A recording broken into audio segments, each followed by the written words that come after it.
Sometimes, the loneliest people are surrounded by everything money can buy, while the richest hearts beat in those who have nothing left to lose. And sometimes a lie told in desperation becomes the most honest thing that ever happened to you. Victoria Ashford sits in her penthouse overlooking downtown Seattle, staring at her phone screen with the same emptiness she feels every morning at 6:47 a.m. At 32, she's worth $847 million from her tech empire, owns properties in 7 countries, and hasn't had a genuine conversation with another human being in 3 years. The dating apps on her phone show the same pattern every time. Men who see dollar signs instead of a woman, who Google her net worth before they Google her interests, who plan their retirement before they plan a second date. Across the city, in a cramped 2-bedroom apartment in Belltown, George Martin wipes down tables at Riverside Diner while his 8-year-old daughter Emma sleeps in the bedroom they share, her asthma inhaler on the nightstand next to a stack of medical bills that grows taller every week. His wife Sarah died 2 years ago from complications during what should have been routine surgery, leaving him with $340,000 in medical debt, a daughter who needs expensive medications, and the kind of grief that makes every breath feel like work. 2 people living in the same city, breathing the same air, but existing in completely different worlds. One drowning in wealth she never wanted, the other drowning in bills he can never pay. Neither knowing that in 48 hours, a conversation that starts with deception will become the most genuine connection either has felt in years.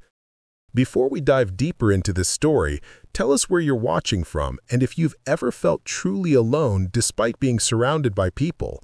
And if this resonates with you, hit subscribe because tomorrow we're revealing exactly what George said that changed everything.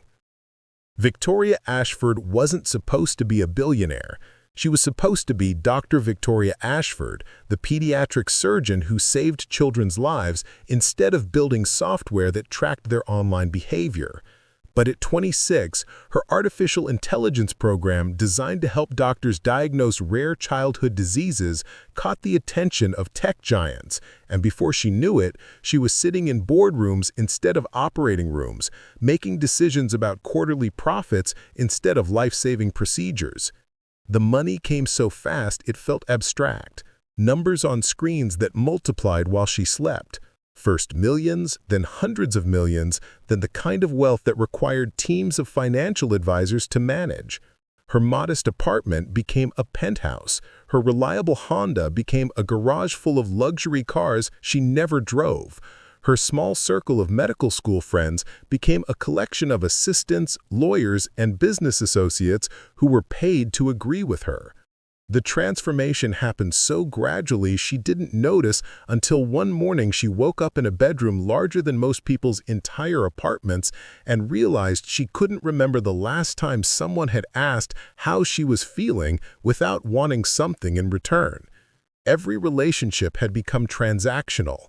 Every dinner invitation came with a pitch.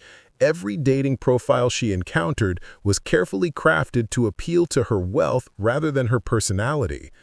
The men in her circles were either intimidated by her success or saw her as a trophy to be won rather than a person to be known. The isolation was suffocating. She'd built an empire but lost herself somewhere in the construction. Her penthouse felt like a beautiful prison, and every morning she woke up wondering if this was what success was supposed to feel like, empty despite having everything. That's when she made the decision that would change everything. Sitting in her home office at 2 a.m., unable to sleep, she created a new dating profile with a different name, different photos, and a completely fabricated life. Instead of Victoria Ashford, tech mogul, she became Tori Adams, kindergarten teacher from Tacoma. Instead of listing her penthouse address, she chose a modest apartment complex. Instead of photos from charity galas and business conferences, she used pictures from her rare moments of genuine happiness, hiking alone in the mountains, reading in coffee shops, volunteering at animal shelters when no one was watching. The profile was meant to be temporary, a social experiment to see if anyone could be interested in her as a person rather than a bank account. She wanted to experience what it felt like to be chosen for her thoughts, her humor, her kindness, rather than her net worth. She wanted to remember what genuine connection felt like before she gave up on love entirely. For 3 weeks, she maintained the charade. She matched with teachers, mechanics, retail managers, construction workers, men who lived in the real world she'd somehow escaped. She had conversations about favorite movies, childhood memories, dreams that didn't involve stock options or board meetings. For the first time in years, she felt like herself again, rather than the carefully constructed public figure she'd become. The conversations were refreshing in their authenticity. Men who asked about her day because they cared, not because they were gathering intelligence for business opportunities. Men who shared their struggles without expecting her to solve them with money. Men who made her laugh without a hidden agenda. But underneath the relief of genuine connection was the growing weight of deception. Every conversation built on her lie felt like borrowed happiness. She was falling for the idea of authentic love while living the most inauthentic version of herself. The irony wasn't lost on her. She'd created a fake identity to find real love. But every moment of connection was built on a foundation that would crumble the moment the truth emerged. She told herself she'd reveal the truth gradually, once she found someone who could love Tori Adams before they had to wrestle with the reality of Victoria Ashford. She'd find a way to explain that the kindergarten teacher story was just a protective shell around a woman who desperately wanted to be known for something other than her bank balance. She never expected to match with someone who would challenge everything she thought she knew about wealth, poverty, love, and what it really meant to be rich in the ways that mattered most. The notification came at 11:47 p.m. on a Thursday. You have a new match with George Martin. His profile picture showed a man with kind eyes and laugh lines, wearing a simple flannel shirt, holding the hand of a little girl with pigtails and a gap-toothed smile. His bio was refreshingly straightforward. Single dad to an amazing 8-year-old, work at a diner, love hiking, believe in kindness above all else. Looking for someone who understands that the best things in life aren't things. Victoria stared at the screen, something stirring in her chest that felt dangerously close to hope. Here was a man who led with his role as a father, who worked with his hands, who seemed to understand that real wealth had nothing to do with numbers in a bank account. Here was someone who might see value in Tori Adams, kindergarten teacher, rather than being blinded by Victoria Ashford, reluctant billionaire. She had no way of knowing that her first message to George Martin would begin a conversation that would expose the lies she was living while revealing the most honest parts of both their hearts. She couldn't predict that his response would strip away every assumption she'd made about what it meant to be truly wealthy, or that his reaction to her deception would teach her more about love than all her money had ever taught her about power. All she knew was that for the first time in months, she was excited to have a conversation with a stranger. And sometimes, that's exactly how the most important stories begin. Part 2. George Martin's Backstory. The Weight of Love and Loss. The alarm clock's shrill cry pierced through the thin walls of apartment 4B at exactly 4:15 a.m., the same time it had sounded every morning for the past 2 years. George Martin's hand shot out automatically to silence it before it could wake Emma, a reflex so practiced it happened before his brain fully engaged with consciousness. In the dim light filtering through their single-bedroom window, he could make out the small form of his daughter curled up in the twin bed across from his own, her breathing slightly labored even in sleep, the persistent reminder of the asthma that she had inherited from her mother, along with Sarah's gentle spirit and stubborn determination. The apartment was a study in making the most of limited space and even more limited resources. 800 square feet that somehow contained an entire life. Emma's artwork taped to every available wall surface, transforming their humble dwelling into a gallery of crayon masterpieces and construction paper dreams. Her school backpack sat by the door, meticulously organized the night before because George had learned morning chaos was the enemy of a single parent trying to juggle multiple jobs. The kitchen table served triple duty as homework station, dining room, and George's makeshift office where he sorted through medical bills and past due notices by lamplight after Emma fell asleep. George pulled on his work clothes in the bathroom. Black pants worn soft at the knees, white button-down shirt that he'd learned to iron perfectly because presentation mattered even when you were serving coffee and scrambled eggs to truckers and night shift workers. The Riverside Diner wasn't glamorous work, but it was honest work. And George Martin had never been afraid of honest work. What terrified him was the possibility that honest work might not be enough to save the person who mattered most to him in the world. 2 years ago, George Martin was a different man living a different life. He'd been a supervisor at Cascade Manufacturing, pulling down $52,000 a year with full health benefits and a retirement plan that actually seemed achievable. He and Sarah had owned a modest 3-bedroom house in Maple Valley with a backyard where Emma could run with their golden retriever, Buddy. They had date nights and family vacations and the kind of comfortable middle-class existence that felt sustainable and safe. Sarah had been a school counselor at Emma's elementary school, the kind of educator who remembered every child's name and somehow always knew exactly what to say when a kid was struggling. She'd been the emotional center of their family, the one who could calm Emma's asthma attacks with gentle words and breathing exercises, the one who made their house feel like a home with her laugh and her terrible attempts at cooking elaborate meals that always ended with them ordering pizza instead. The pregnancy had been unexpected but welcomed. At 32, Sarah had been healthy, active, excited about giving Emma a sibling. The routine ultrasounds showed everything progressing normally. They'd painted the nursery pale yellow because they wanted to be surprised, had picked out names for both possibilities, had Emma practice being a big sister with her dolls. The complications started during what should have been a straightforward delivery. Placental abruption, the doctors called it later, when they were trying to explain why everything had gone so wrong so quickly. Emergency surgery that lasted 6 hours while George sat in a waiting room that smelled like disinfectant and fear, holding Emma's hand and making promises to God that he'd give anything, pay any price, if Sarah and the baby could just come home safely. The baby, a son they'd planned to name Michael, lived for 17 minutes. Long enough for George to hold him, to memorize his tiny, perfect features, and to whisper promises about the life they'd planned for him. Sarah survived the surgery, but developed complications. An infection that led to sepsis, a cascade of organ failures that the medical team fought for 3 weeks before finally admitting there was nothing more they could do. The medical bills started arriving while George was still learning how to braid Emma's hair and pack school lunches without Sarah's guidance. Surgery costs, ICU fees, specialist consultations, experimental treatments they'd tried in desperation during those final weeks. The insurance covered most of it, but most of a catastrophic medical crisis still left them with $340,000 in debt that might as well have been $340 million for all the ability George had to pay it.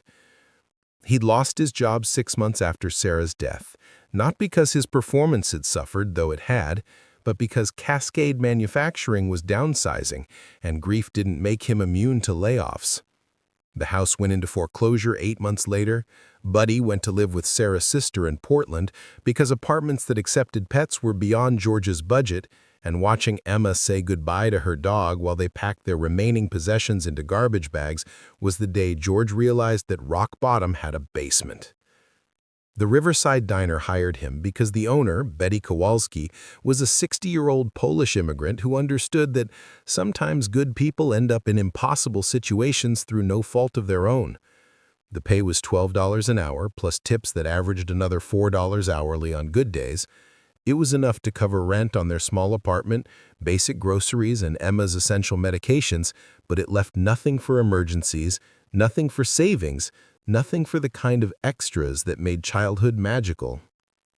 George worked the morning shift at the diner, 5 a.m. to 2 p.m., which allowed him to be home when Emma got off the school bus at 3:15. But morning shift wages weren't enough, so he'd taken on weekend shifts at a local hardware store and picked up odd construction jobs when his back could handle it and someone was willing to pay cash for day labor. Emma never complained, not once in 2 years, though George knew she understood their situation better than any 8-year-old should have to. She never asked why they couldn't go to movies anymore, why her birthday parties happened at home with dollar store decorations instead of the party venues her classmates enjoyed, why her school clothes came from thrift stores while her medications ate up such a huge portion of their monthly budget. Instead, she'd become his little helper, setting the table without being asked, reading library books instead of requesting new ones, making Christmas lists that focused on art supplies and notebooks rather than expensive toys. She'd learned to use her inhaler independently, to recognize the signs of an approaching asthma attack, to sleep through George's quiet phone conversations with medical billing departments who called after she was in bed. The debt collectors had stopped calling after George explained for the 100th time that you can't squeeze blood from a stone.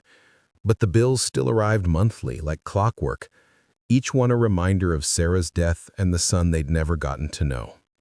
George kept them in a shoebox on the top shelf of their bedroom closet, not because he intended to ignore them, but because looking at them too often made it impossible to get up in the morning and face another day of trying to build a life on the ruins of everything he'd lost. The hardest part wasn't the financial struggle, though that was crushing in its relentlessness. The hardest part was the loneliness that settled into his bones like winter cold that never quite left.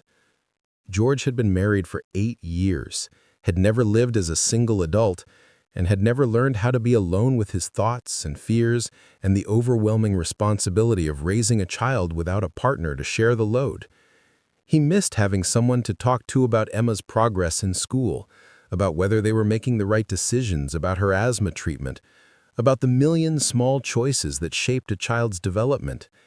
He missed having someone who understood why he worried constantly about money, why he lay awake calculating and recalculating their monthly budget, why he felt like he was failing as a father every time Emma had to go without something her friends took for granted.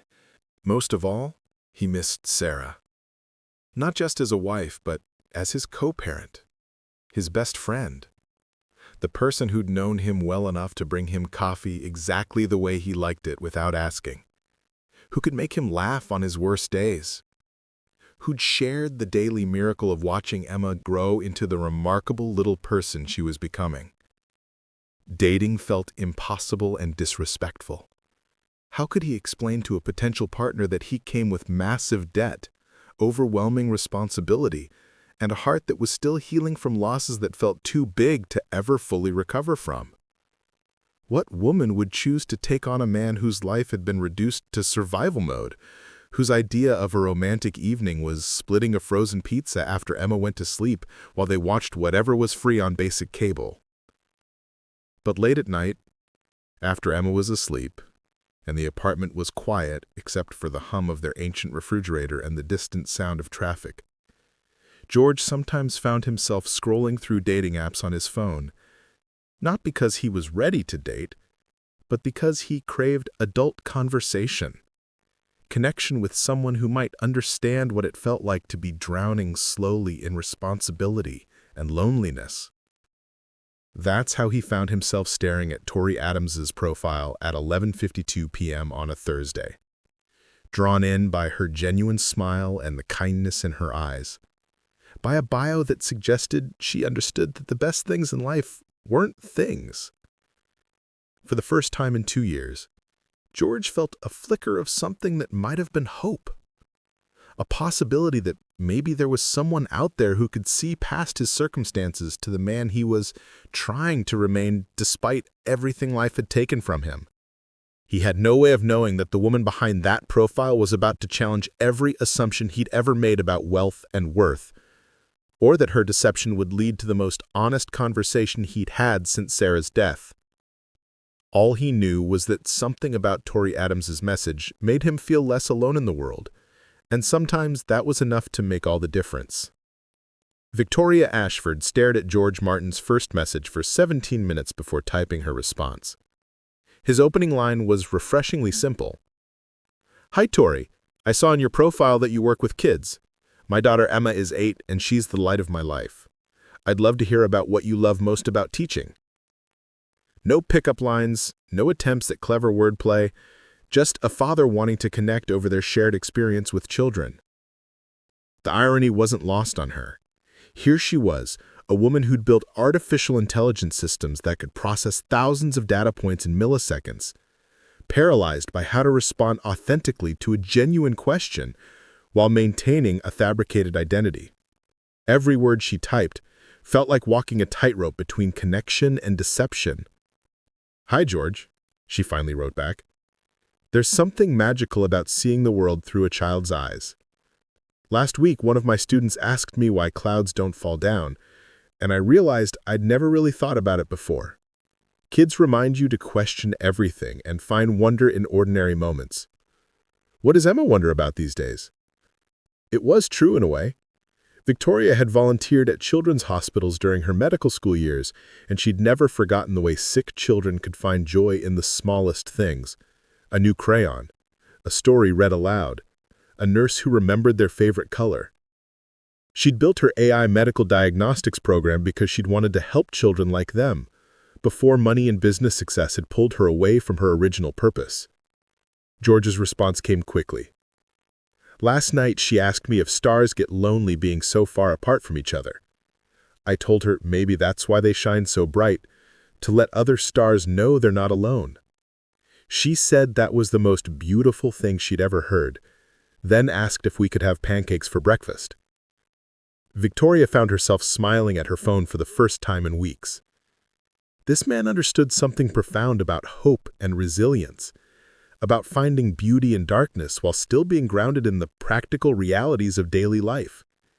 She could picture him at his kitchen table, having philosophical conversations with an 8-year-old over cereal, making profound moments out of ordinary mornings. Over the next 2 weeks, their conversations became the highlights of Victoria's days. She would wake up in her penthouse and immediately check her phone, hoping for a message from George. During board meetings about quarterly projections and market expansion, she would find herself thinking about his stories of Emma's latest school adventures or his observations about the regular customers at the diner where he worked. George shared details of his life with an openness that both moved and terrified Victoria. He told her about Emma's asthma attacks that woke him up in the middle of the night, about working double shifts to afford her medications, about the medical debt that hung over their lives like a storm cloud that never quite passed. He spoke about these challenges not with bitterness, but with the matter-of-fact resilience of someone who'd learned that complaining didn't change circumstances, only action did. "Sometimes I feel like I'm failing her," he confided during one late-night conversation. "She deserves so much more than I can give her. Other kids in her class go to Disneyland and summer camps, and I'm calculating whether we can afford both her inhaler refill and school supplies this month. But then she'll do something like make me a card that says, 'Best Dad in the Universe.' And I realize maybe love is enough, even when money isn't." Victoria sat in her climate-controlled penthouse, surrounded by artwork worth more than most people's houses, reading about a father who was rich in exactly the ways she was poor. The contrast was devastating and illuminating. George worried about providing for his daughter's basic needs, while Victoria worried about whether anyone would ever want to provide for her emotional needs without ulterior motives. As Tori Adams, kindergarten teacher from Tacoma, Victoria found herself sharing stories and emotions she'd kept locked away for years. She told George about feeling isolated in her work, about missing the direct impact she'd once hoped to have on children's lives, about sometimes wondering if she'd chosen the wrong career path. Everything she shared was emotionally true, even if the details were fabricated. "I got into education because I wanted to make a difference," she typed one evening, sitting on her marble bathroom floor because the opulence of her bedroom felt too overwhelming for such an intimate conversation.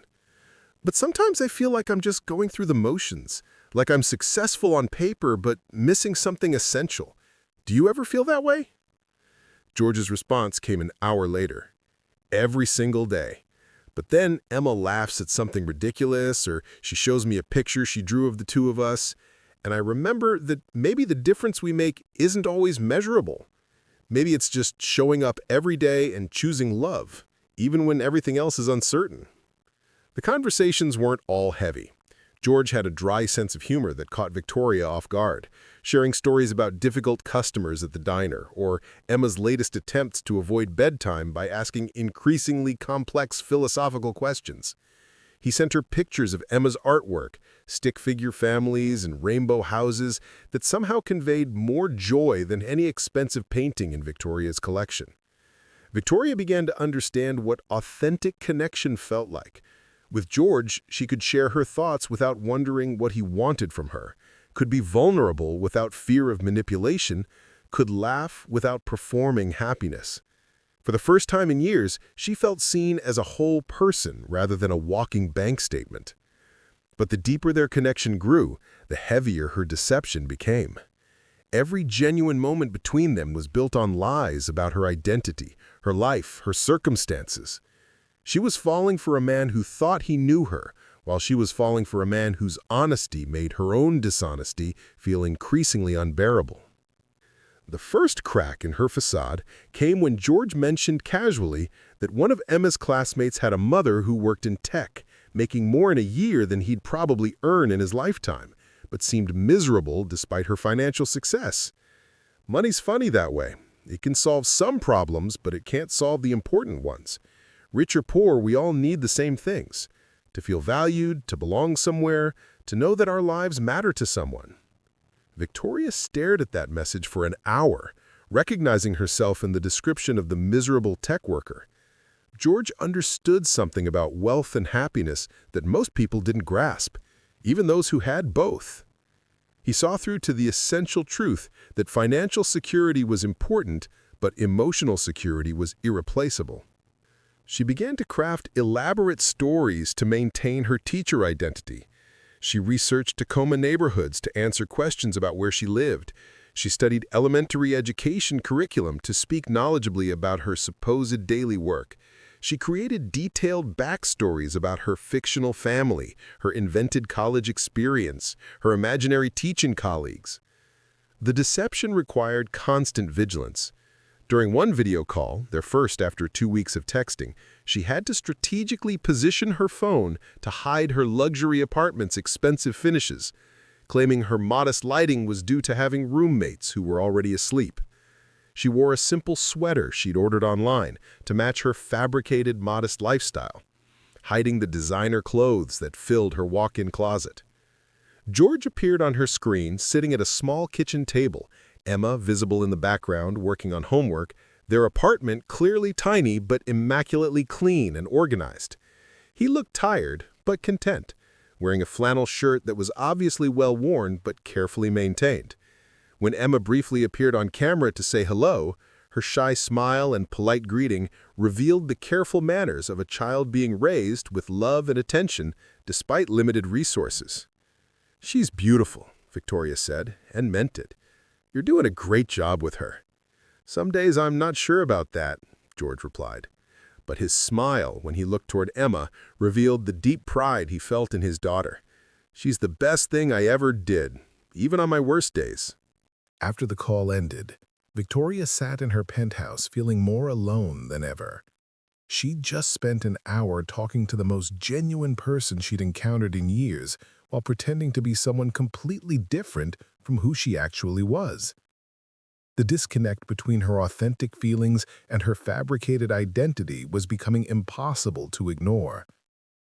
She began to imagine scenarios for revealing the truth. Maybe she could gradually transition from teacher to former teacher to someone who'd made money in educational technology. Maybe she could claim her financial situation had recently changed due to an inheritance or investment success. Maybe she could just disappear from his life before the deception caused real damage. But every time she considered ending their connection, George would send another message that reminded her why she'd started this charade in the first place. He made her feel like the person she'd been before money complicated every relationship. He treated Tori Adams with the respect and genuine interest that Victoria Ashford rarely experienced from anyone who wasn't paid to provide it. 3 weeks into their daily conversations, George mentioned that Emma needed a new inhaler, but he'd have to wait until his next paycheck to afford it, which meant she'd be without her backup medication for 4 days. He mentioned this casually as part of explaining why he seemed distracted during their conversation, not as a request for help or sympathy, just as context for his mood. Victoria's immediate instinct was to transfer money to solve the problem instantly. $400 for an inhaler was nothing to her, less than she spent on a single lunch at the restaurants where her business associates liked to meet. But Tori Adams, kindergarten teacher, wouldn't have that kind of money readily available, and offering it would raise questions she couldn't answer without expanding her web of lies. Instead, she found herself researching patient assistance programs for asthma medications, calling pharmaceutical companies under the pretense of helping a student's family, using her real resources and connections while maintaining her false identity. She managed to help George find a program that would cover Emma's inhaler costs, presenting the information as something she'd discovered through her work at school. "You're incredible," George texted after the medication was approved. "I don't know how you found this program, but you might have just saved our month. Emma's been worried about running out of her inhaler, and knowing she'll have backup medicine means she can sleep better. Thank you for caring enough to spend your time helping people you've never even met." Victoria read that message while sitting in her home office at Ashford Industries, surrounded by awards and accolades for business achievements that suddenly felt hollow compared to George's gratitude for helping secure his daughter's basic medical needs. She realized that using her wealth and connections to solve George's problems while pretending to be someone without those resources was perhaps the most complicated form of deception she'd ever engaged in. She was living two completely different lives: Victoria Ashford, isolated billionaire by day, and Tori Adams, caring teacher by night. The woman George was falling for was real in all the ways that mattered, but built on lies about everything that was practical and verifiable. And with every passing day, the gap between who she was pretending to be and who she actually was felt like a chasm that would eventually swallow whatever genuine connection they were building. Victoria had no idea that George was about to make a request that would test her deception in ways she'd never anticipated, or that his response to her inevitable revelation would challenge everything both of them thought they knew about love, honesty, and what it really meant to be wealthy in the ways that mattered most. 4 weeks into their daily conversations, George made a request that sent Victoria's carefully constructed world into a tailspin. It was a Tuesday evening, and Emma was at a sleepover with her best friend, a rare occurrence that George mentioned with the mixture of gratitude and guilt that single parents know well when they get unexpected time to themselves. "I know this might sound forward, but would you be interested in meeting for coffee this weekend? There's something I need to tell you in person, and I think it's the kind of conversation that requires looking someone in the eye. If you're not ready for that, I completely understand. But Tori, these past few weeks talking with you have meant more to me than you probably realize." Victoria stared at the message from her office at Ashford Industries, surrounded by floor-to-ceiling windows that offered a panoramic view of Seattle's skyline. 23 floors below, real people were living real lives. People like George who worked multiple jobs to afford their children's medications. People who measured their success in moments of connection rather than quarterly earnings reports. The disconnect between her world and his never felt more pronounced. Meeting in person would require a level of deception she wasn't sure she could maintain. She'd have to dress down, choose a modest car or take public transportation, select a location that fit Tori Adams' supposed budget rather than Victoria Ashford's reality. More importantly, she'd have to look into the eyes of a man she was developing genuine feelings for while lying directly to his face about fundamental aspects of her identity. But something in George's message suggested this wasn't just a casual coffee date. He'd mentioned needing to tell her something that required eye contact, and the weight in his words indicated whatever he wanted to share was significant. Victoria found herself curious, despite her growing anxiety about maintaining her deception face-to-face.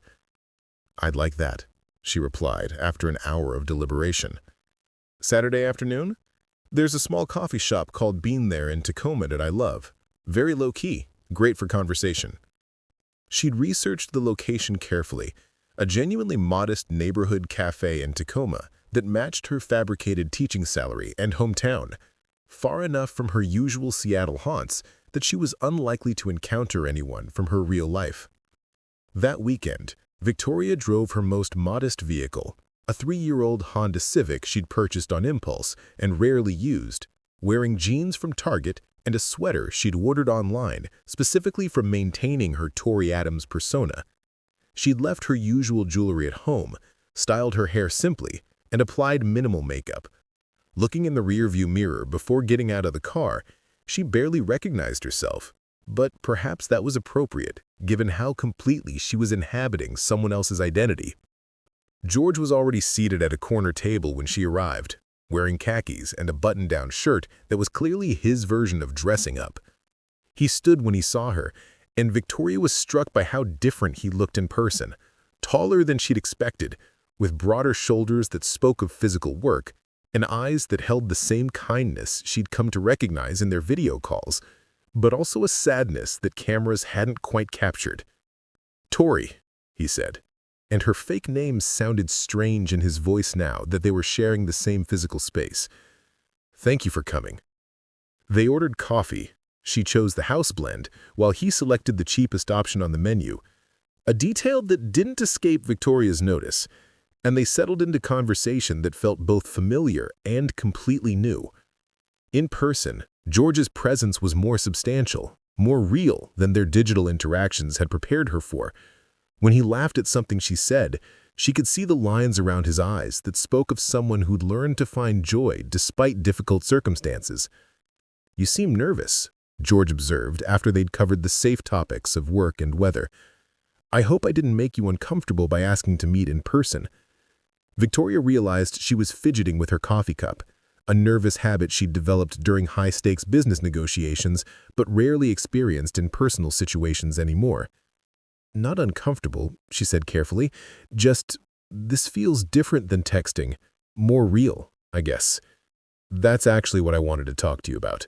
The real versus what we present to each other online. Tori, I need to be honest with you about something, and I'm hoping you'll understand why I waited until now to share it." Victoria's heart rate spiked. Had he somehow discovered her deception? Was he about to confront her for being Victoria Ashford rather than Tori Adams? She gripped her coffee cup tighter and forced herself to maintain eye contact. "I've been a little less honest about my situation," George continued. "When we first started talking, I told you I work at the diner and that Emma and I are doing okay financially. That's not exactly true. We're not doing okay. We're barely surviving." Relief and guilt crashed over Victoria simultaneously. George wasn't exposing her lies. He was confessing to what he perceived as his own deception about the extent of his struggles. "I didn't want to scare you away by leading with how desperate our situation has become," he said, looking down at his hands. "I work at the diner, yes, but I also work weekends at a hardware store and pick up construction jobs when I can find them. Even with all of that, we're behind on rent, I owe thousands in medical bills from my wife's death, and last week I had to choose between buying groceries and filling Emma's prescription. I chose the prescription, obviously, but it meant we ate peanut butter sandwiches for 4 days straight." Victoria felt her chest tighten with emotion, partly from George's vulnerability, and partly from the weight of her own much larger deception. Here was a man confessing to financial struggles that kept him awake at night, while she was sitting across from him pretending to be someone who made a year what she spent on a single business dinner. "Why are you telling me this?" she asked quietly. George met her eyes again, and the honesty in his expression was almost overwhelming. "Because I think I'm falling for you, Tori. These weeks of talking to you have been the brightest part of my days since Sarah died. You make me feel like myself again. Not just Emma's dad or the guy who serves coffee and scrambled eggs, but George, the person I used to be before grief and debt and survival mode took over everything else." I paused, running his hand through his hair, a gesture that Victoria recognized from their video calls. "But I can't build something real with you based on lies, even lies of omission. If we're going to try to see where this goes, you need to know what you'd be signing up for. I'm not a catch, Tori. I'm a single father with crushing debt, 2 jobs that barely pay enough to keep us afloat, and emotional baggage that probably weighs more than I do. I understand if that's too much. I understand if you want to walk away right now." Victoria stared at him across the small table, processing the irony of the moment. George had just demonstrated more honesty and emotional courage than she'd shown in their entire relationship, confessing to struggles that embarrassed him while she sat there hiding assets that could solve all his problems 1,000 times over. "What if I told you," she said slowly, her mind racing through possibilities, "that your financial situation doesn't scare me? What if I said that the person you are, the father, the hard worker, the man who chooses his daughter's medication over his own meals, is exactly the kind of person I'd want to build something with?" George's expression shifted from apprehensive to cautiously hopeful. "I'd say that's either the kindest thing anyone has ever said to me, or you haven't fully understood what I just told you about how broke we are." Victoria felt herself at a crossroads. She could maintain her deception, continue building their relationship on the foundation of lies she'd constructed, and hope that somehow the truth would never surface. Or she could find a way to reveal her real identity and hope that George's feelings for Tori Adams could somehow transfer to Victoria Ashford. But there was a third option, one that began forming in her mind as she watched George's hands tremble slightly around his coffee cup from what she now realized was probably hunger as much as nervousness. What if she could help him without revealing who she really was? What if Tori Adams, kindergarten teacher, could somehow find a way to change George's circumstances without exposing Victoria Ashford, billionaire? "George," she said, her voice steadier than she felt, "what if I told you I have an idea? Something that might sound crazy, but could potentially solve both our problems." "What do you mean?" he asked, leaning forward with the desperate attention of someone who'd learned to listen carefully when unexpected opportunities presented themselves. Victoria took a deep breath, knowing that what she was about to propose would either bring them closer together or destroy whatever they'd built entirely. "What if we helped each other, not just emotionally, but practically? You need financial stability for Emma, and I need something that money can't buy, but that you have in abundance." "I'm not sure I understand." "You have something I've been looking for my entire life," Victoria said, choosing her words carefully. "You know how to build a real family. You understand what love looks like in practice, not just in theory. You know how to put someone else's needs ahead of your own without resentment, how to find joy in simple moments, how to create security that isn't based on bank balances." George frowned, clearly confused. "Tori, those aren't things you can teach someone, and even if they were, I can't pay you for lessons in, what, parenting philosophy?" "That's not what I'm suggesting," Victoria said, her heart pounding as she prepared to make an offer that would change everything between them. "George, I'm not just a kindergarten teacher. I've been simplifying my situation when we talk. I have resources, significant resources, more than enough to take care of Emma's medical needs, your debt, your housing situation, all of it." George's eyes narrowed, and she could see him processing this information with the skepticism of someone who'd learned that unexpected financial solutions usually came with catches that made them worse than the original problems. "What kind of resources are we talking about?" he asked carefully. "The kind that could change your life completely," Victoria said, dancing around the magnitude of her actual wealth. "But I'm not offering charity, George. I'm proposing a partnership. You help me learn how to build the kind of life you have with Emma, the connection, the authenticity, the love that isn't based on what someone can provide financially. and I help you create the financial stability that would let you focus on being Emma's father instead of constantly worrying about survival." George sat back in his chair, studying her face with the intensity of someone trying to solve a puzzle that didn't quite make sense. "Tori, kindergarten teachers don't have the kind of money you're talking about. What aren't you telling me?" Victoria realized that her moment of truth had arrived much sooner than she had anticipated.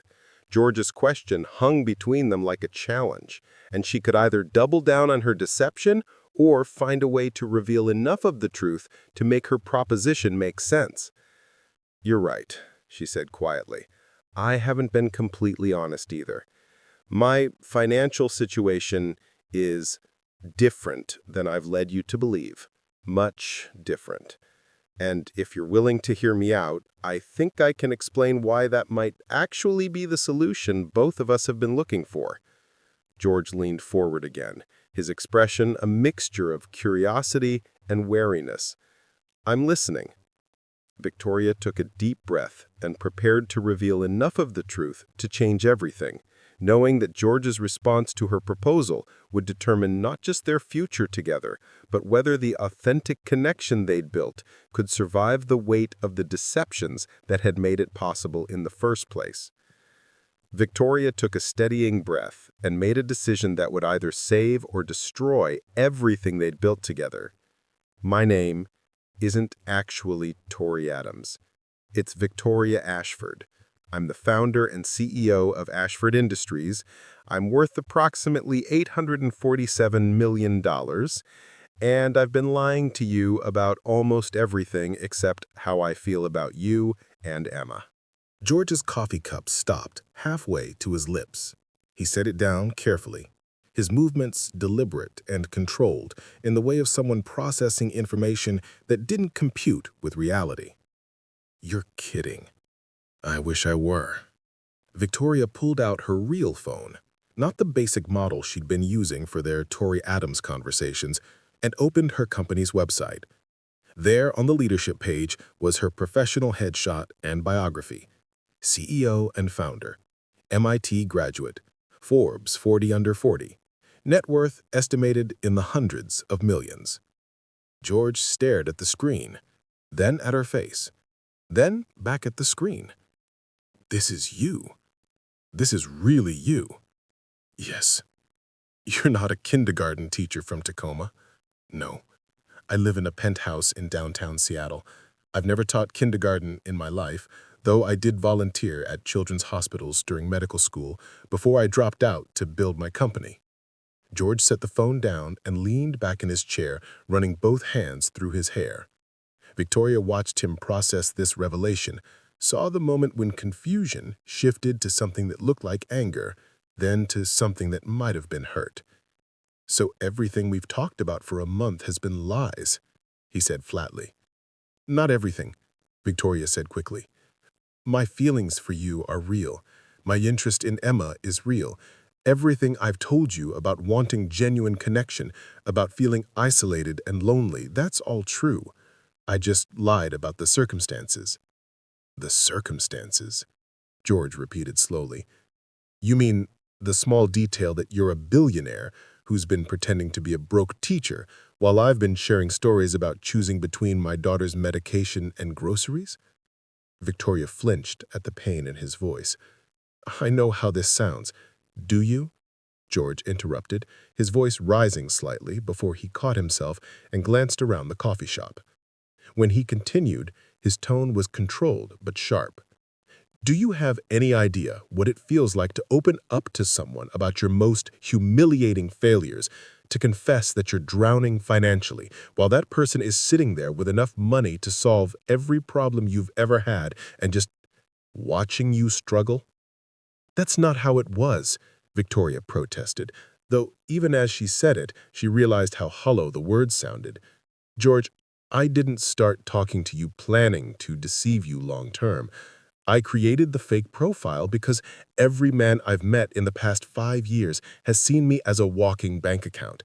I wanted someone to know me as a person first." "But I don't know you as a person," George said. his voice quiet now, but somehow more devastating than when he'd been angry. "I know Tori Adams. I've been falling for someone that doesn't exist." Victoria felt tears threatening and forced herself to maintain eye contact. "The person you've been talking to does exist. She's the person I am when I'm not performing being a CEO, when I'm not surrounded by people who want things from me. Tori Adams is who I'd be if money weren't a factor in every relationship I've ever had." George was quiet for a long moment, studying her face with the same intensity he'd brought to their video calls, but now he could see him looking for deception, trying to separate what was real from what had been performance. "You said you had a proposition, something about helping each other. I'm assuming this was all leading up to some kind of arrangement involving your money." Victoria nodded, relieved that he was still willing to listen despite her revelation. "I want to help you and Emma, completely, permanently. Pay off your medical debt, set you up in a house with a yard where Emma can run around, establish a college fund for her, make sure you never have to worry about choosing between medication and meals ever again." In exchange for what? This was the part Victoria had been dreading, the request that would sound either reasonable or completely insane, depending on how George received it. "I want you to teach me how to be part of a real family. I want to learn what it's like to care for someone other than myself, to be needed for something other than business decisions. I want Emma to have everything she deserves, and I want you to show me what love looks like when it's not complicated by financial transactions." George stared at her for what felt like an eternity. "You're asking me to let you buy your way into our lives. I'm asking you to let me earn my way into your lives by proving I can put Emma's well-being ahead of my own needs. The money isn't payment for your affection, George. It's removing the barriers that prevent you from focusing on what matters most. You shouldn't have to work 3 jobs to afford your daughter's inhaler. You shouldn't lie awake at night calculating whether you can afford both rent and groceries. That's not character building. That's just suffering." "And what exactly would this arrangement look like?" George asked, his skepticism evident but his curiosity apparently stronger than his anger. "We could start slowly," Victoria said, encouraged that he was still engaging with the idea. "I could help with Emma's immediate medical needs, maybe find you a better living situation. In return, you let me spend time with both of you. Let me learn what daily life looks like in a real family. Show me how you make Emma feel secure and loved despite everything you've been through." "You want to play house with us," George said, but his tone was more confused than accusatory now. "I want to stop playing at life entirely," Victoria replied. "George, I have more money than I could spend in 10 lifetimes, but I don't know how to have a conversation with a child without checking my phone for business emergencies. I can negotiate billion-dollar deals, but I don't know what it feels like to read bedtime stories, or help with homework, or worry about someone else's bad dreams. You and Emma have something I've never learned how to build, and I think maybe I have resources that could make your lives easier while I figure out how to make my life meaningful." George rubbed his temples, clearly struggling with the magnitude of what she was proposing. "This is insane, Victoria. You don't know us. We could be anyone." "You're not anyone," she said firmly. "You're a man who works 3 jobs to provide for his daughter, who finds assistance programs for other people's medical needs, who teaches an 8-year-old that stars shine bright so other stars know they're not alone. You're exactly the kind of person I want to learn from. And if it doesn't work out, if you decide you don't actually want to be part of our complicated, messy, occasionally heartbreaking daily life, Emma gets attached to you and then you disappear back to your penthouse and your billion-dollar empire?" Victoria had been dreading this question because she didn't have a perfect answer. "I can't promise I'll be good at this, George. I can't guarantee I won't make mistakes or struggle with parts of family life I've never experienced.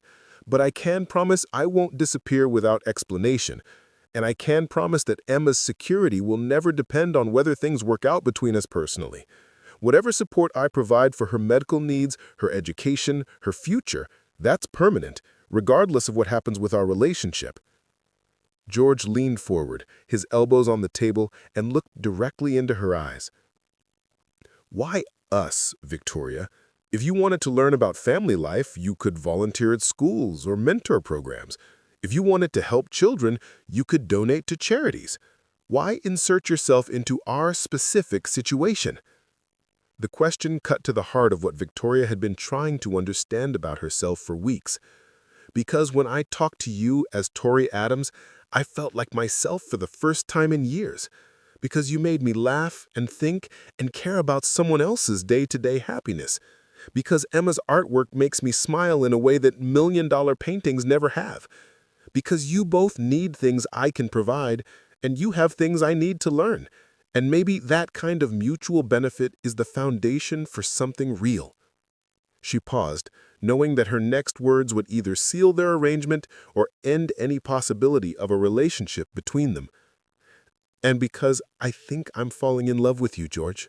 Not with the idea of helping you, not with the gratitude you might feel if I solved your problems, but with who you are as a person, with how you love Emma, how you find hope in impossible situations, how you make ordinary moments feel meaningful. I've been Victoria Ashford, successful CEO for years, but I've never been Victoria, the woman who cares more about someone else's happiness than her own stock portfolio. I think you could teach me how to be her. George was quiet for so long that Victoria began to wonder if she'd fundamentally miscalculated, if her honesty had been too much or too little, if the gap between their worlds was too wide to bridge, regardless of how much money she threw at the problem. Finally, he spoke. If we did this, and I'm not saying we're doing this, what would be your expectations? Where would you live? How would we explain our relationship to Emma, to other people? Victoria felt a flutter of hope at his use of conditional rather than dismissive language. We could figure out those details together. Maybe I could get a place nearby, somewhere Emma could have her own room and a yard to play in, somewhere you could both feel comfortable. As for explaining our relationship, we could tell people we're dating and seeing where it leads. That would be true in a way. Dating. The billionaire and the diner server. That'll be a story for the ages. The woman and the man who are trying to build something meaningful together. Your job doesn't define your worth any more than my money defines mine. George looked out the window of the coffee shop, watching ordinary people live their ordinary lives. People walking dogs, parents pushing strollers, couples holding hands as they window shopped. People whose relationships weren't complicated by vast wealth disparities or deceptions about fundamental identities. This could destroy both of us, he said quietly. If Emma gets attached and this doesn't work out, if people find out about our arrangement and judge it, if I can't handle being with someone whose monthly charitable donations probably exceed my annual income. It could, Victoria agreed. But George, we're both already destroying ourselves separately. You're working yourself to exhaustion trying to provide for Emma while missing out on time with her because you're always at one job or another. I'm isolated in a penthouse surrounded by everything money can buy, but nothing that actually matters. Maybe we could save each other instead. George turned back to her, and Victoria saw something in his expression that looked like cautious hope mixed with terror. If we did this, I'd need complete honesty from now on. No more lies, no more omissions. If you're going to be part of our lives, Emma deserves to know who you really are, even if we simplify the explanation for her age. Agreed, Victoria said immediately.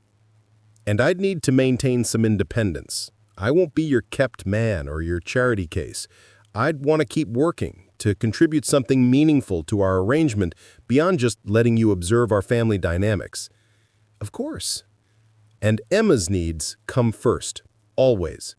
If at any point this arrangement starts to hurt her or confuse her or make her life more complicated rather than better, we stop, no matter how either of us feels about it. Absolutely. George took a deep breath, and Victoria held hers, waiting for his decision to change both their lives forever.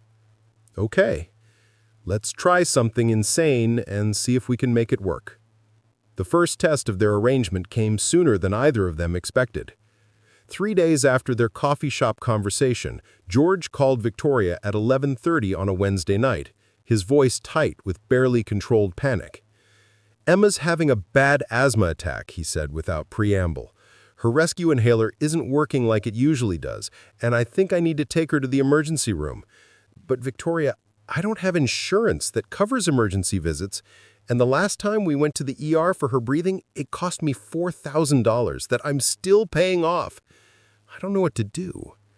Victoria was already reaching for her keys before George finished speaking. "What hospital are you going to? I'll meet you there." "You don't have to." "George, we're in this together now, remember? Text me the hospital name. I'll handle the financial side. You just focus on getting Emma the care she needs." An hour later, Victoria found herself in the pediatric emergency department of Seattle Children's Hospital, wearing jeans and a hastily thrown-on sweatshirt, watching George pace the waiting room while 8-year-old Emma received nebulizer treatments in a nearby room. This was as far from her usual environment as she could imagine. Fluorescent lighting instead of designer fixtures, vending machine coffee instead of her espresso maker, plastic chairs instead of Italian leather furniture. But sitting there, watching George check on Emma every few minutes while trying to fill out insurance paperwork with hands that shook slightly from stress and exhaustion, Victoria realized she felt more purposeful than she had during any board meeting or business dinner in recent memory. "The doctor says she's responding well to the treatments," George said, settling into the chair next to Victoria. "They want to keep her for observation for a few more hours, but she should be able to go home tonight with her regular medications." "How is she handling being here?" Victoria asked, genuinely concerned for the child she'd only seen in photos and video calls. "Better than I am, honestly. She's been through this before, so she knows the routine. She actually asked if the nice lady she's been hearing about, meaning you, was the one helping us tonight." Victoria felt something tighten in her chest. "What did you tell her?" "I told her that yes, you were helping, and that you cared about making sure she could breathe properly. She wants to meet you properly when she's feeling better." Before Victoria could respond, a doctor approached them, a woman in her 40s, with the efficient manner of someone accustomed to delivering medical information to worried parents in the middle of the night. "Mr. Martin, Emma's doing much better. Her oxygen levels have stabilized, and her breathing has improved significantly. We'd like to keep her another hour or two just to make sure, but she should be fine to go home with her regular medications." "Thank you," George said, relief evident in his voice. "Doctor, can you tell me what might have triggered this attack? She's been relatively stable lately." "Sometimes there's no clear trigger, especially in children with moderate to severe asthma. Weather changes, allergens, stress, even growth spurts can sometimes affect how well their regular medications work. The important thing is that she responded well to treatment." As the doctor walked away, George turned to Victoria with an expression she couldn't quite read. "I need to ask you something, and I want you to be completely honest with me." "Okay." "When I called tonight, you answered on the first ring at 11:30 on a Wednesday night.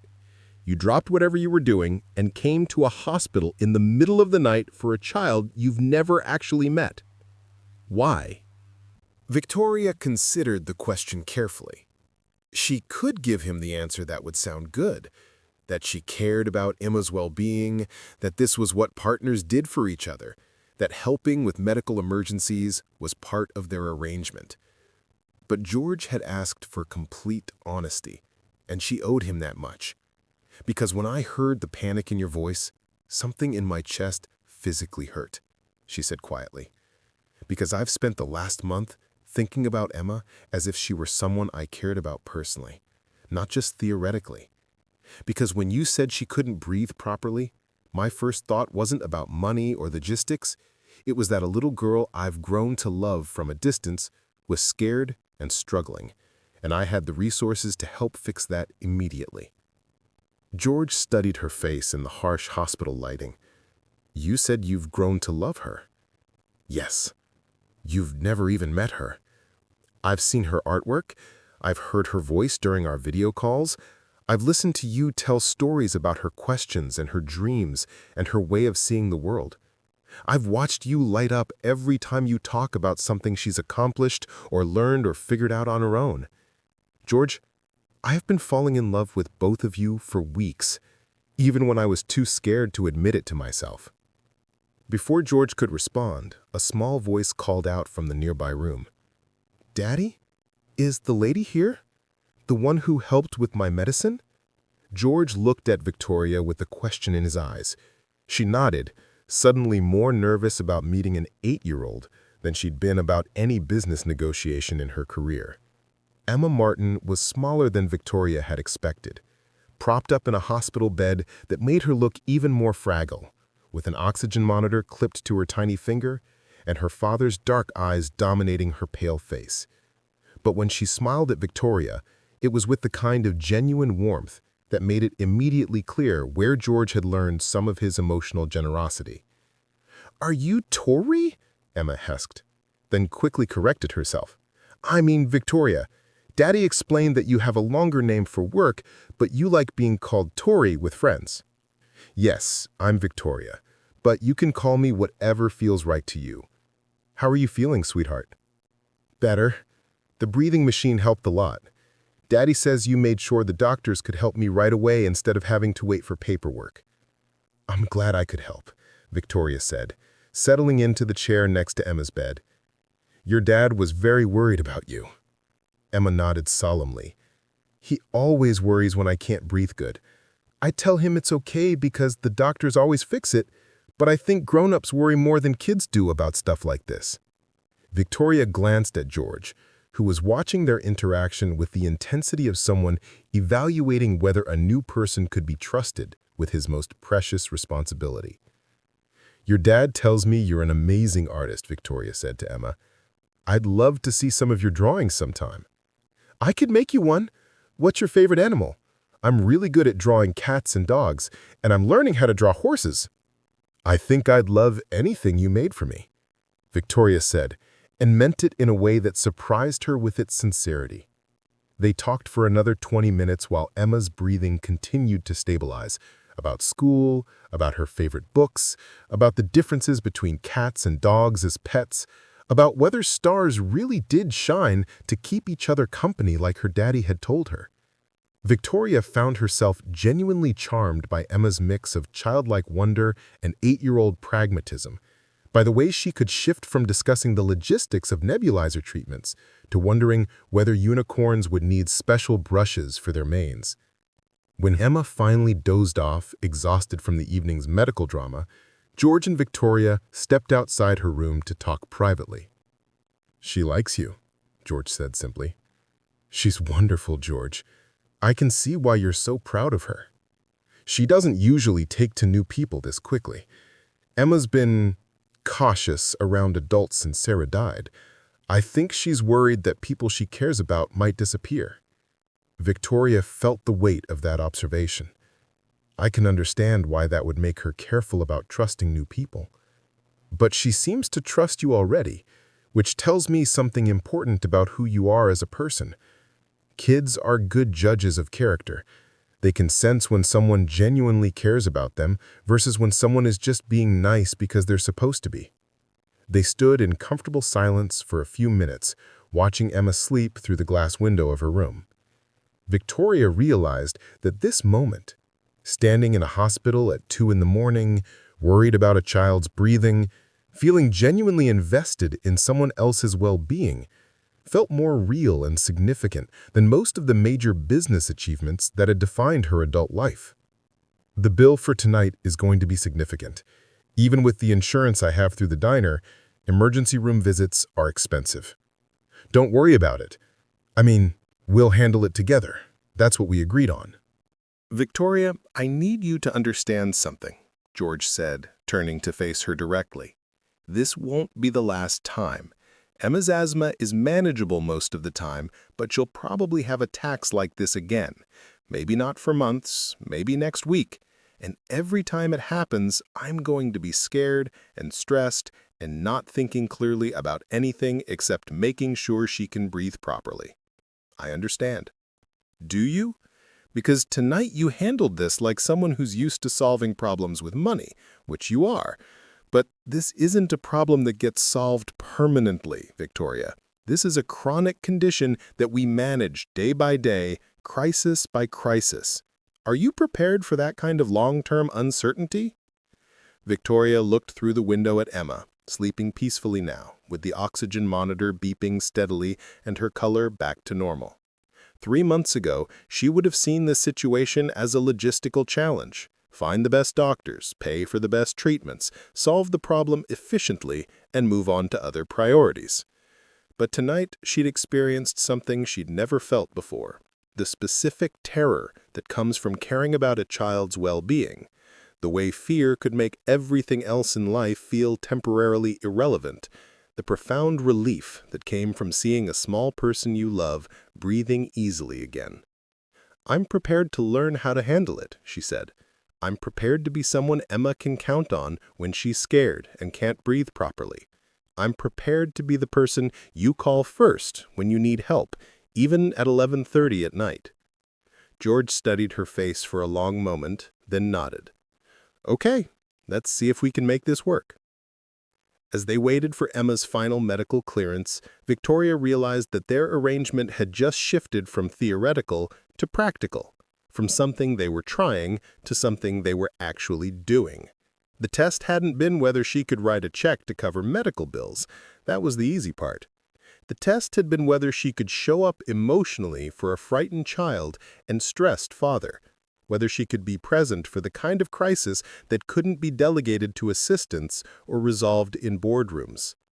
Sitting in that hospital waiting room, watching George doze fitfully in his chair while staying alert enough to check on Emma every few minutes, Victoria understood that she'd just committed to something far more complex and demanding than any business venture she had ever undertaken.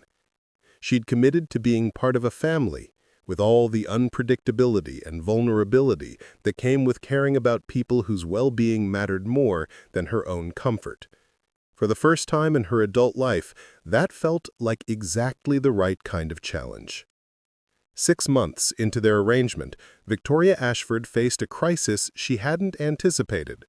It started with a phone call from her head of security at 8:15 on a Tuesday morning while she was helping Emma practice spelling words at the breakfast table in their new house, a 4-bedroom Craftsman in Magnolia that George had initially protested was too extravagant until Emma saw the backyard and declared it perfect for adventures. "Ms. Ashford?"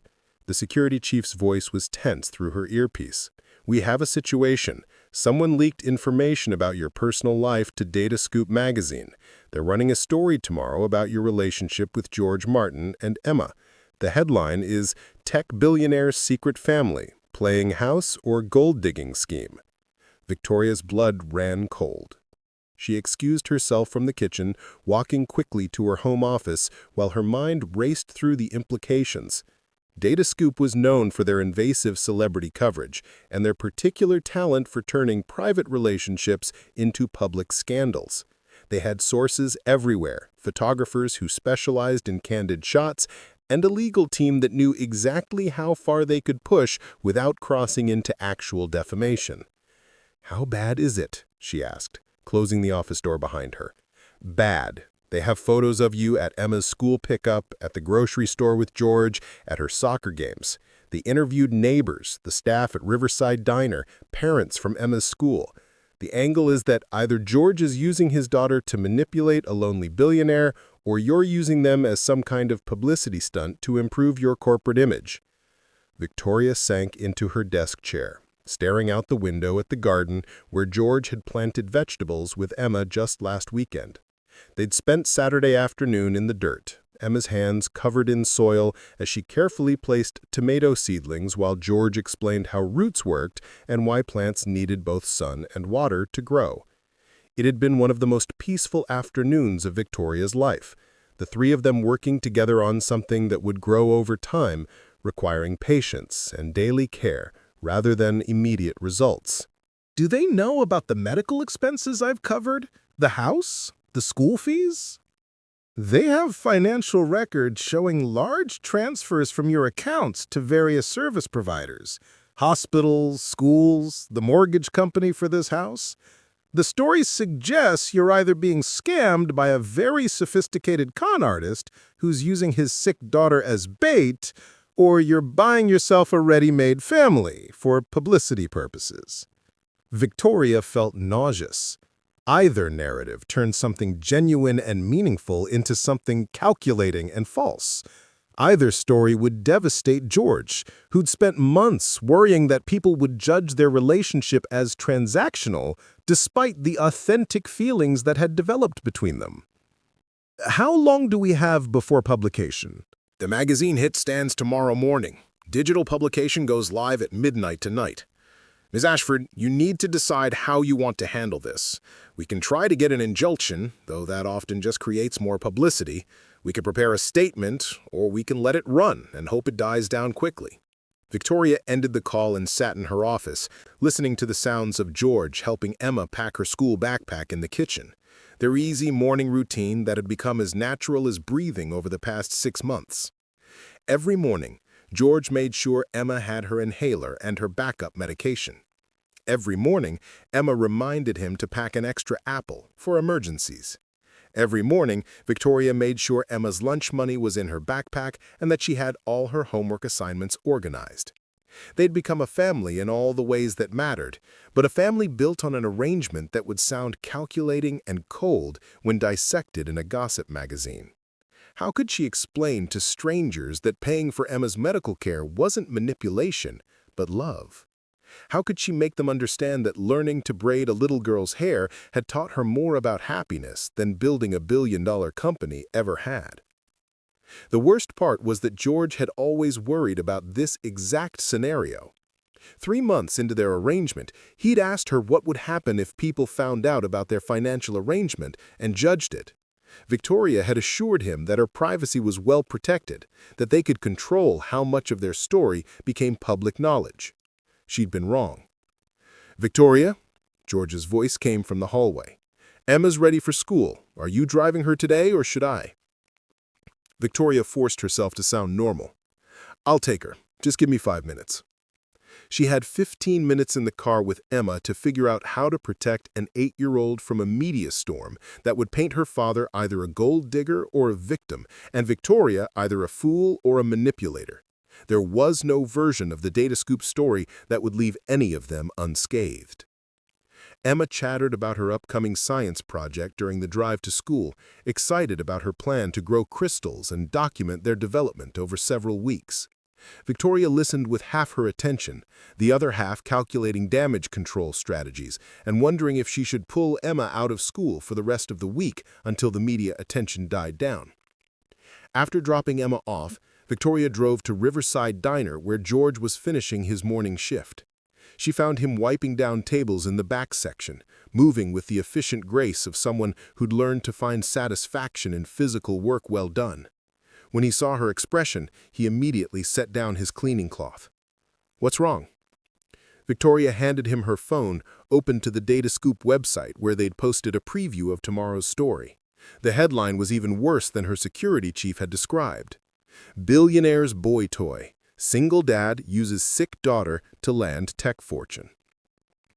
George read in silence, his face going through a progression of emotions: confusion, hurt, anger, and finally a kind of resigned devastation that broke Victoria's heart. When he finished reading, he handed the phone back to her and sat down heavily in one of the diner's worn vinyl booths. "So it's out there," he said quietly. "George, I'm so sorry.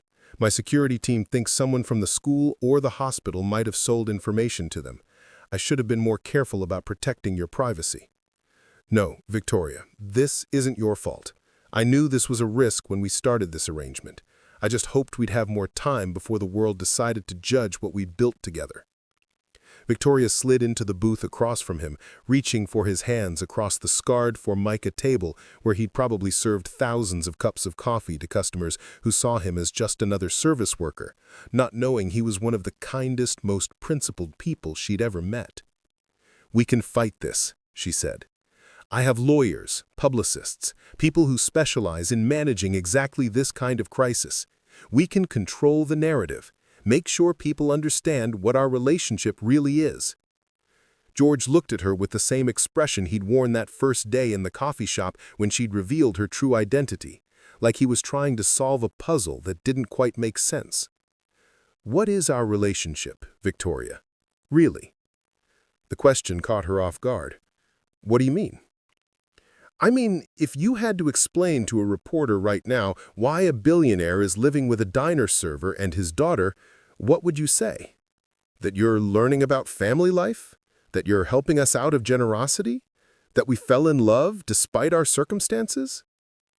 Victoria realized that George was asking the question she'd been avoiding asking herself for months.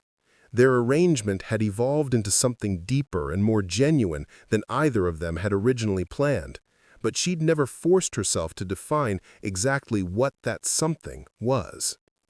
"I'd say that I fell in love with both of you," she said slowly. "That what started as a practical arrangement became the most real relationship I've ever had.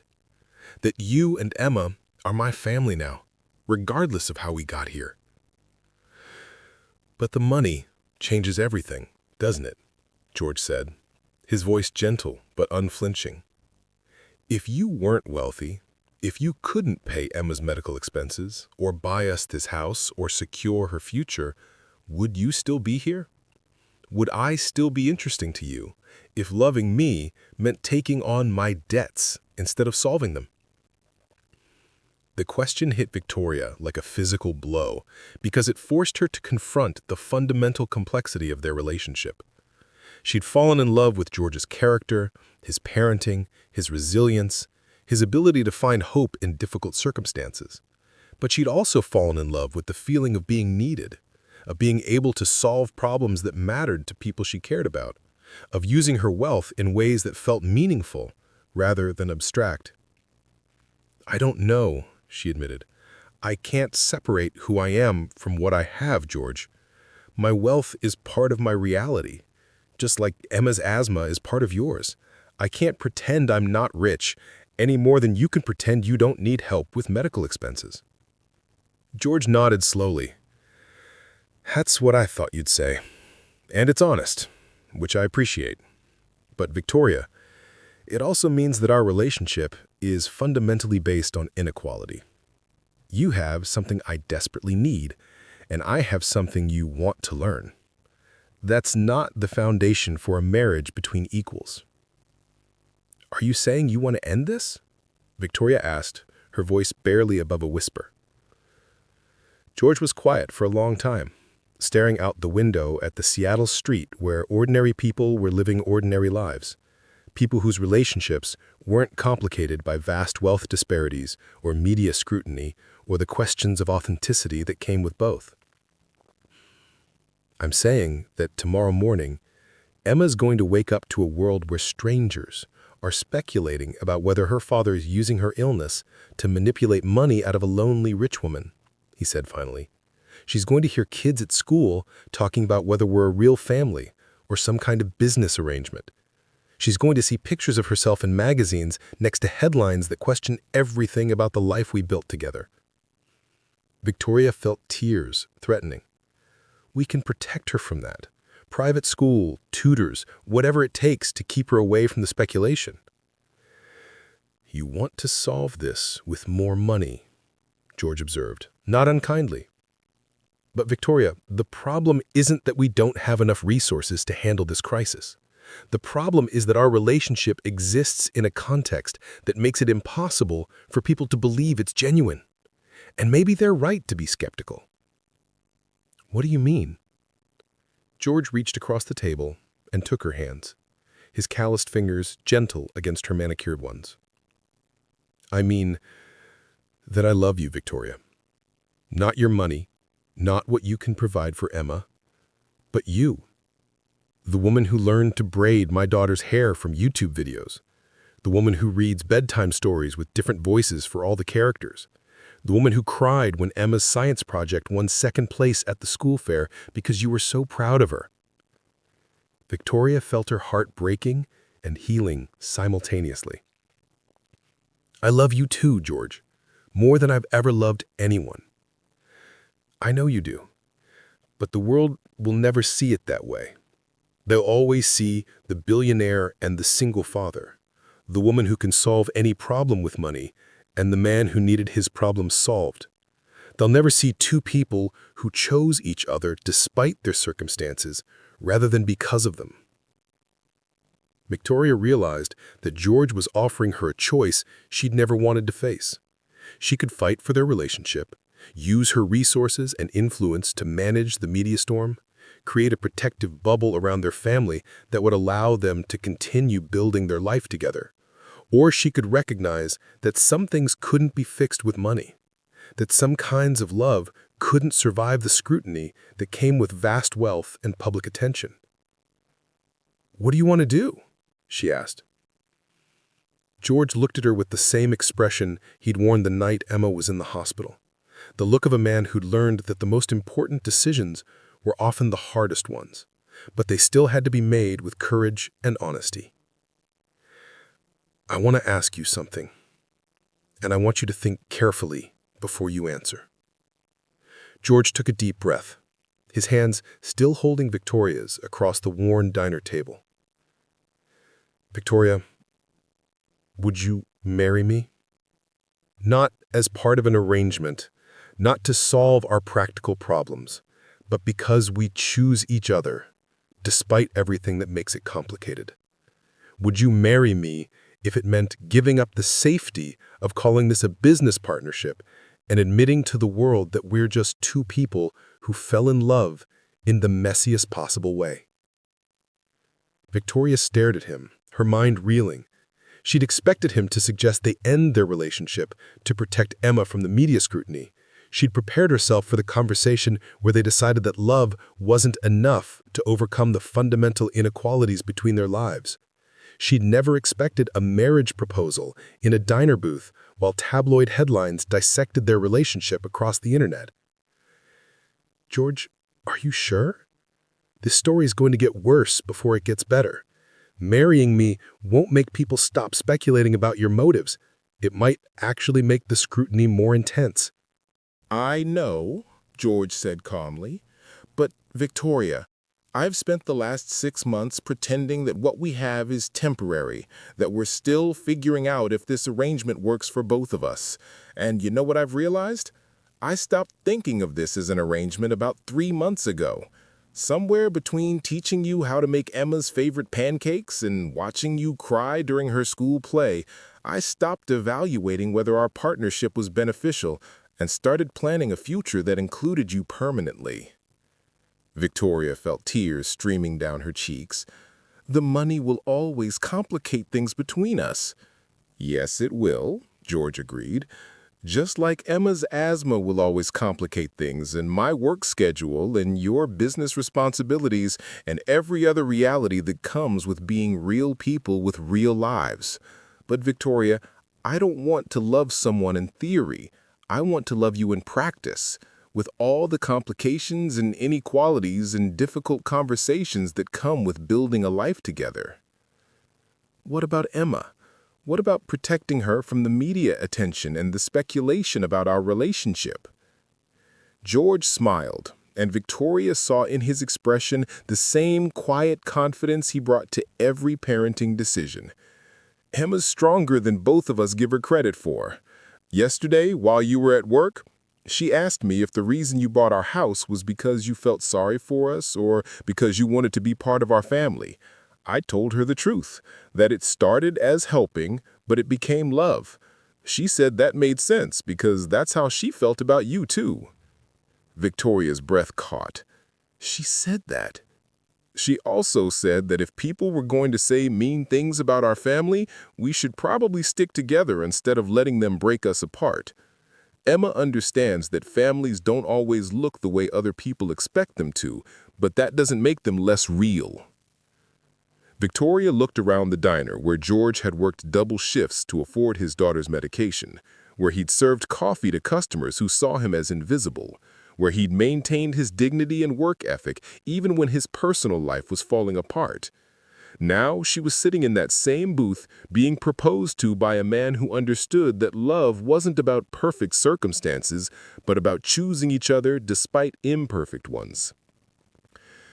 "If I say yes," Victoria said slowly, "I want to do this differently than I've done anything else in my life.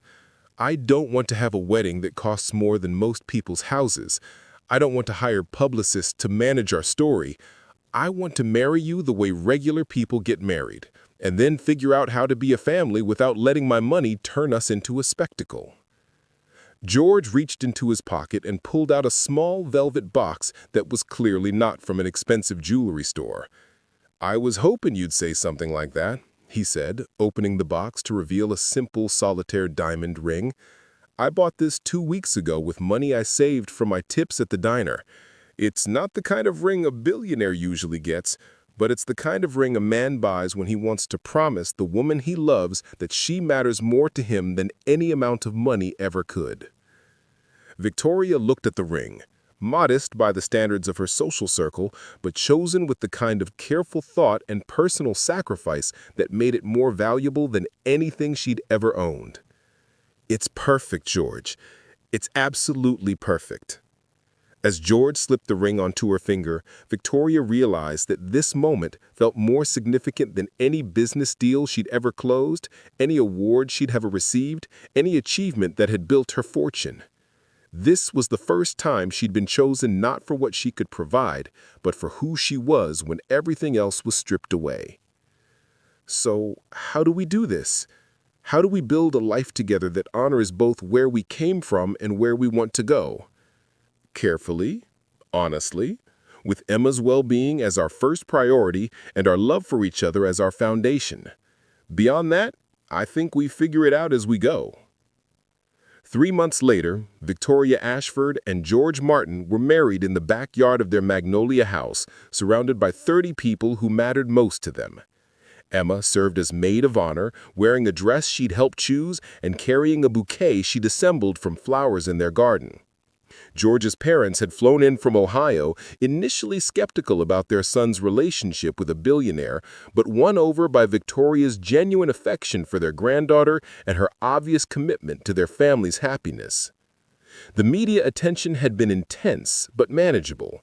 Victoria had given one interview to a respected journalist, explaining simply that she'd met George through mutual friends, that they'd bonded over their shared commitment to Emma's well-being, and love had grown from partnership and respect rather than romantic drama. She'd refused to discuss the financial aspects of their relationship beyond saying that they'd combined their resources the way any married couple would. More importantly, Emma had weathered the initial media storm with remarkable resilience. When classmates asked about the magazine stories, she'd explained matter-of-factly that her dad and Victoria loved each other and that families came in different forms. When photographers tried to take pictures at her school events, Victoria had quietly arranged for additional security that kept them at a respectful distance without making Emma feel like she was living under siege. Victoria had made changes to her business practices that surprised everyone, including herself. She'd stepped back from the day-to-day operations of Ashford Industries, hiring a CEO to handle the aspects of the business that required constant travel and late-night crisis management. She'd restructured her role to focus on the strategic and creative elements that had originally drawn her to technology, work that could be done on a schedule that allowed her to be present for Emma's school plays and soccer games and bedtime stories. George had initially insisted on continuing to work at the diner, unwilling to become financially dependent on Victoria despite their marriage. But after 6 months of watching him exhaust himself trying to maintain his independence while managing his new responsibilities as Victoria's husband and public figure, they'd found a compromise that honored his need to contribute meaningfully to their partnership. Victoria had funded a nonprofit organization focused on helping single parents navigate medical crises and debt, with George as the executive director. His experience with insurance bureaucracies, medical billing, and the practical challenges of raising a child with chronic health conditions made him uniquely qualified to help other families facing similar struggles. The work was demanding and meaningful.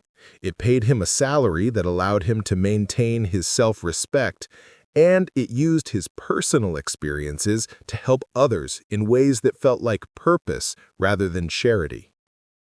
One year after their wedding, Victoria found herself in Emma's bedroom, helping with homework that had become significantly more challenging as Emma advanced in school. They were working through a math problem about compound interest, ironically appropriate given the way their family's happiness had grown exponentially over time. "Victoria," Emma said, setting down her pencil and looking up with the serious expression she wore when asking important questions, "are you glad you found us?" The question caught her off guard with its directness and emotional weight. "What do you mean, sweetheart?" "I mean, before you met Daddy, you had lots of money, but you were lonely, right? And now you have us, but people sometimes say mean things about our family because of the money.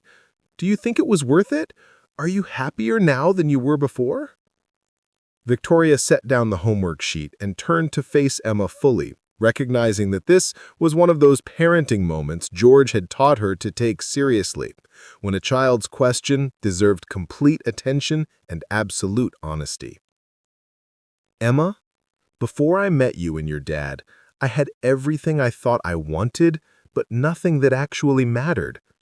I could buy anything, go anywhere, do anything, but I'd forgotten how to care about other people more than I cared about myself.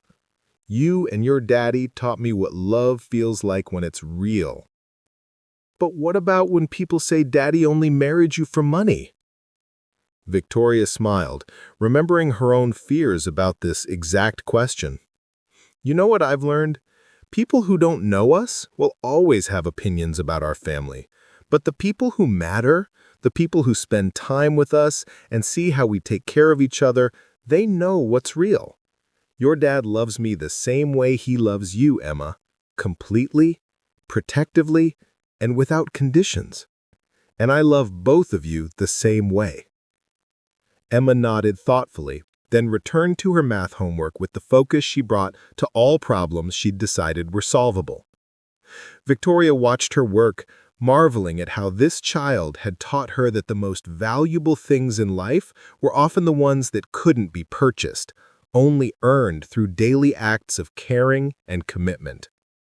That evening, after Emma was asleep and the house was quiet, Victoria and George sat on their back porch, watching the stars that Emma still insisted were shining to keep each other company. The garden they'd planted together was thriving, vegetables growing alongside flowers in the kind of organized chaos that came from different people contributing their strengths to a shared project. "Any regrets?" George asked, a question that had become their ritual on quiet evenings, a way of checking in with each other about the life they were building together. "None," Victoria said, and meant it completely. "You?" George reached for her hand, his wedding ring catching the porch light. He said, "Just one. I wish I'd been brave enough to message you first, instead of waiting for you to find me." Victoria laughed, remembering the woman she'd been when she created that fake dating profile, so desperate for genuine connection that she'd been willing to lie about everything except her heart. "I think we found each other exactly when we were supposed to, George. Any earlier, and I wouldn't have been ready to love someone the way you deserve to be loved." They sat in comfortable silence, two people who'd learned that the best love stories weren't about perfect people finding each other, but about imperfect people choosing each other despite all the reasons it might be complicated. They'd built something that looked nothing like the fairy tales Victoria had grown up believing in, but felt more real and sustainable than any fantasy ever could. Sometimes the richest people are those who learn that wealth means having everything you need to take care of the people you love. And sometimes the most honest relationships are the ones that begin with deception but become true through daily acts of choosing each other, over and over again, regardless of what the rest of the world thinks about the choices you've made. Victoria Ashford had pretended to be broke on a dating app to find genuine love. George Martin's response had stunned her, not because he'd been impressed by her money, but because he loved her despite it. In the end, they'd both discovered that the most valuable things in life, trust, commitment, family, and authentic connection were the only investments that truly mattered, and the only wealth that actually lasted. Up next, you've got two more standout stories right on your screen. If this one hits the mark, you won't want to pass these up. Just click and check them out. And don't forget to like, subscribe, and turn on the notification bell so you don't miss any upload from us.